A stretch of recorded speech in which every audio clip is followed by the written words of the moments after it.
जी हाँ दोस्तों, कुंडली भाग्य के आने वाले एपिसोड में वो होने वाला है जिसका अंदाजा शायद किसी ने भी नहीं लगाया होगा।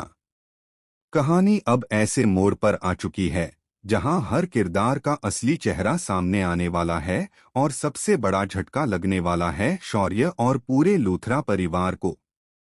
नीति के मुंह से निकला सबसे बड़ा राज। कहानी की शुरुआत होती है उस पल से जब नीति खुद अपने मुंह से यह सच कबूल कर लेती है कि उसने प्रीत को जान से मरवाने की पूरी प्लानिंग की है। और सिर्फ इतना ही नहीं, बल्कि नीति ये भी मान लेती है कि प्रीत ही शौर्य की असली मां है। यह सुनते ही स्वर्ग के सामने जैसे जमीन खिसक जाती है। इतने सालों से जिस सच को दबाकर रखा गया था वो अब धीरे धीरे बाहर आने लगा है। शौर्य का दिल दहला देने वाला सच। इधर शौर्य को जैसे जैसे सच्चाई का एहसास होता है उसके अंदर एक तूफान सा उठने लगता है। वो सोच भी नहीं सकता कि जिस औरत को वो अब तक अपनी मां मानता आया है वही उसकी असली मां की मौत की साजिश रच रही है। शौर्य ने जड़ दिया थप्पड़। और फिर आता है वो पल जिसने सबको हिलाकर रख दिया। शौर्य गुस्से में आकर निधि को जोरदार तमाचा मार देता है।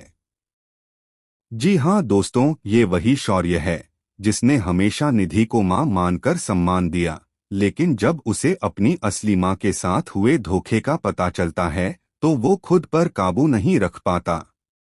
ऋषभ को हुआ शक, निधि का उड़ा हुआ चेहरा। अब कहानी में एंट्री होती है ऋषभ की।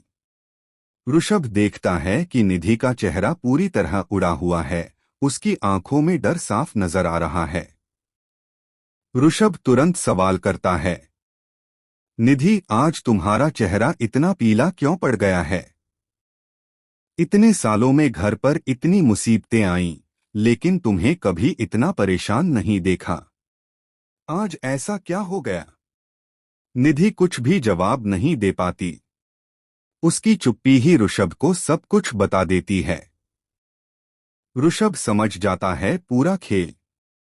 ऋषभ को अब पूरा यकीन हो जाता है कि निधि की मुलाकात प्रीत से हो चुकी है।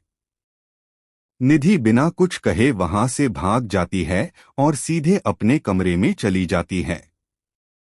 निधि का खौफनाक फोन कॉल।